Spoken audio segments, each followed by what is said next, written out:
laying the groundwork for generations of employment. A Canadian company opens up about its plans to bring a strong workforce back to the Electric City for good.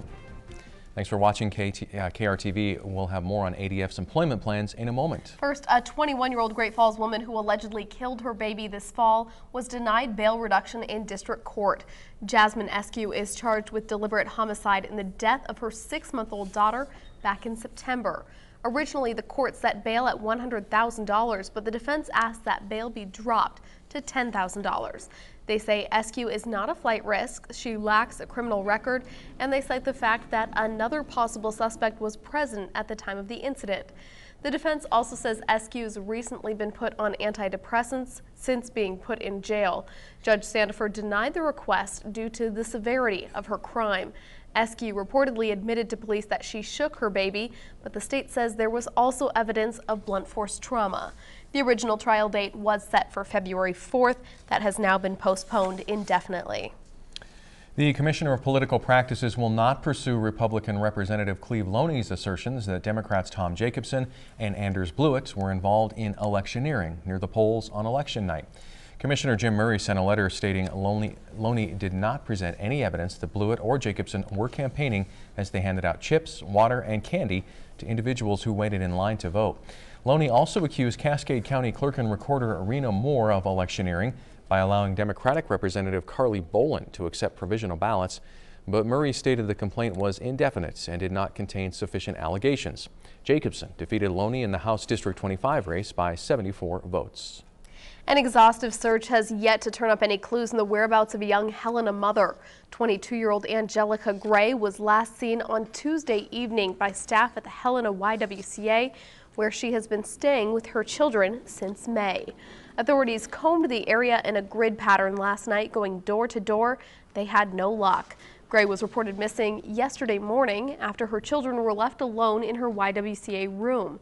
She left behind her keys, purse, and cell phone, and her kids' car seats were left lying in the snow. Surveillance video shows Gray walking away from the area.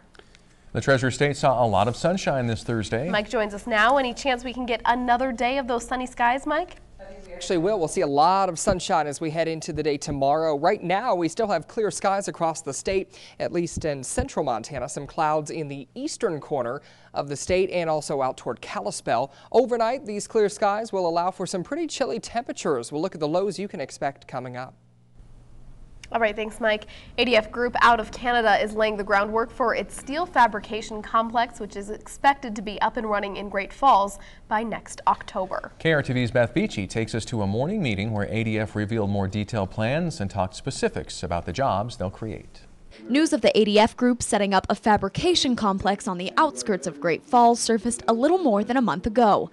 With 140 job openings this coming year, ADF is already seeing resumes trickle in, though it may be a little too soon for the hires. They shouldn't be stopped by sending in their resume, because there's always a little trade, a little qualification that could fit in another type of job.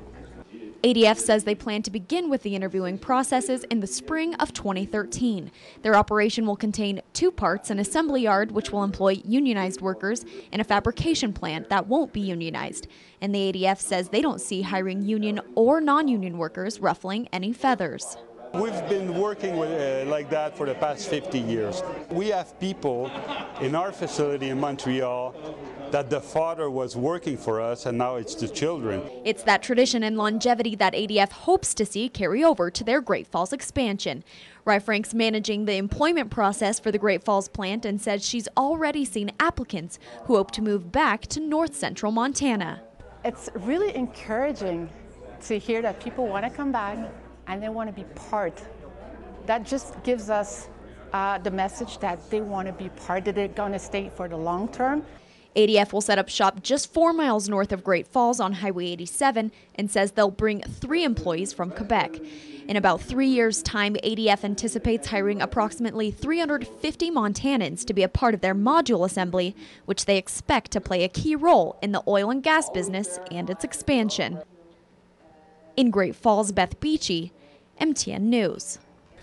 ADF will also have a training facility on site that will partner with the expanding welding program at Great Falls College, MSU. The state's medical marijuana law is under fire once again. The Montana Cannabis Industry Association is asking the courts to stop certain portions of the medical marijuana law from being enacted. A while back, Judge Reynolds halted certain portions of that law, including the exchange of cash for marijuana and limiting the number of patients a provider can serve. However, the Montana Supreme Court ruled that Reynolds did not apply the proper legal tests to stop the law. So Reynolds will once again decide whether or not medical marijuana providers can be paid for growing marijuana and whether or not the patient-provider ratio should stay the same. The cannabis industry claims the current law is unworkable and patients are suffering. Now, if the preliminary injunction is not entered or continued, what will happen to your provider? Well, I would imagine she'll go out of business. I mean, they're asking her to raise medication for 3 patients when she has to choose just 3 for nothing. Now, what other business in the world functions that way? The state is charged with upholding the law the legislature passed back in 2010. They claim there's no harm to patients if the law stays intact. They also claim people could grow medical marijuana as a charity, and the law allows people to be paid to consult patients on how to grow their own. A decision is expected in a few weeks. The chief administrator of the Montana Highway Patrol hung up his hat yesterday. Today we learn he's making the move into Governor-elect Steve Bullock's cabinet. Mike Tooley has been selected to head up the Montana Department of Transportation. Tooley worked at MHP for 28 years. He's from Havre and attended Carroll College. Bullock also appointed John Tubbs as head of the Montana Department of Natural Resources and Conservation. Tubbs most recently worked in the Water Science Division at the U.S. Department of Interior.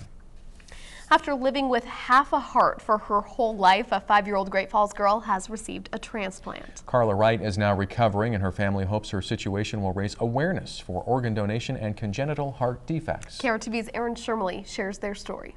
She's like a little ray of sunshine. In almost every aspect, Carla Wright is a typical 5-year-old girl. She's an entertainer. She is a very girly, princessy girl. She loves talking to strangers.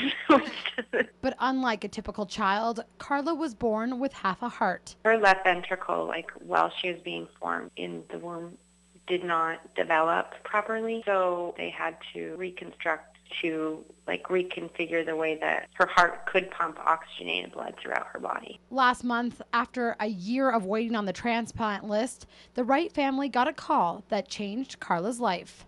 About 30 seconds after saying our nightly prayers, the phone rang, and it was the hospital, and they said that they found her perfect match, which was amazing because Carla was a really hard match with all the surgeries and blood transfusions that she's had. A couple complications worried the Wright family at first, but Carla is now doing well and acting like her normal self. She loves to come to clinic and show the nurses and doctors her, beautiful dress, or, she'll just come up to people and start telling them about, herself and, hi, I'm Carla and I have half a heart. Now with a whole heart, the Wright family will be forever grateful to the donors. For Carla to receive a perfect heart, a child had to lose theirs.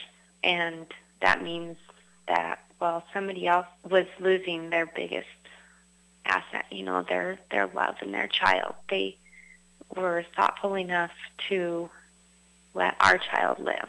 Jen says congenital heart defects are very common in infants, and once Carla is fully recovered, she hopes to raise awareness of the problem.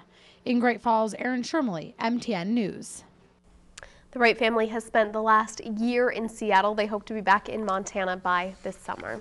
All right, Mike joins us now with a look at continuing to have a pretty steady forecast, but a nice weekend we're talking about for December. Yes, it is going to be nice. Maybe get out and do some skiing or snowboarding this weekend. Looking pretty good. We're not going to be dealing with any major winter storms to get in your way on the travel there into the mountains. Take a look at this photo we got today by email. Joel sending this in from Chester. A look at some of the snow still on the trees there.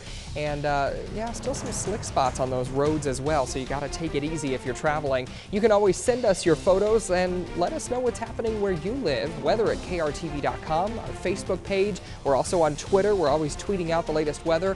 You can even upload your photos to our website, KRTV.com. Stay with us. Your complete forecast is next when the 5:30 news rolls on.